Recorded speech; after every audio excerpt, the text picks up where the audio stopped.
கண்மணி அன்போடு காதலன் நான் எழுதும் கடிதமே,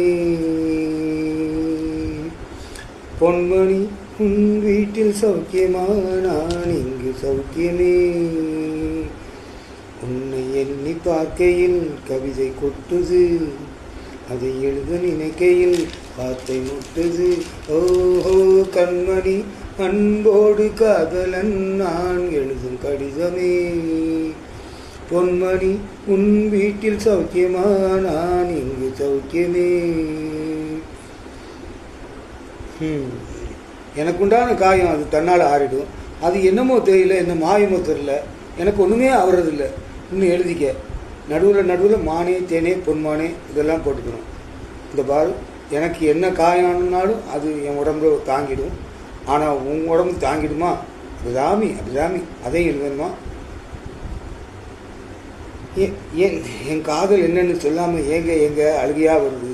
ஆனால் நான் அழுது ஏன் சோகம் ஒன்று தாக்கிடுமோன்னு அப்படின்னு நினைக்கும்போது வர்ற அழுகை கூட நின்றுடுது.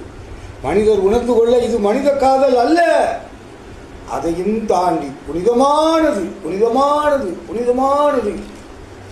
உண்டான காயம் இங்கு தன்னாலே மாறி போன மாயம் என்ன பொன்மானே பொன்னானே. உண்டான காயம் இங்கு தன்னாலே மாறி போன மாயம் என்ன பொன்மானே பொன்மானே.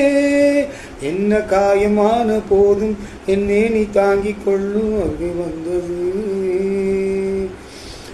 என்ன காயமான போதும் என்னே நீ தாங்கிக் கொள்ளும் உந்தே நீ தாங்காது சென்றேனே. எந்த காதல் என்னவென்று சொல்லாமல் ஏங்க அழுகை வந்தது. எந்த சோகம் உன்னை தாக்கும் என்றென்னும் போது வந்த அழுகை நின்றது. மனிதர் உணர்ந்து கொள்ள இது மனித காதல் அல்ல, அதையும் தாண்டி புனிதமானது. அபிராமியே தாலாட்டும் சாமியே நான் காணி தெரியுமா? சிவகாமியே சிவனில் நீயும் பாதியே அதுவும் உனக்கு புரியுமா? சுபலாலி லாலி லாலி லாலி அபிராமி லாலி லாலி லாலி. அபிராமியே தாலாட்டும் சாமியே நான் தானே தெரியுமா? உனக்கு புரியுமா? லாலலா லாலலா லாலலா லாலலா லாலலா லாலலா.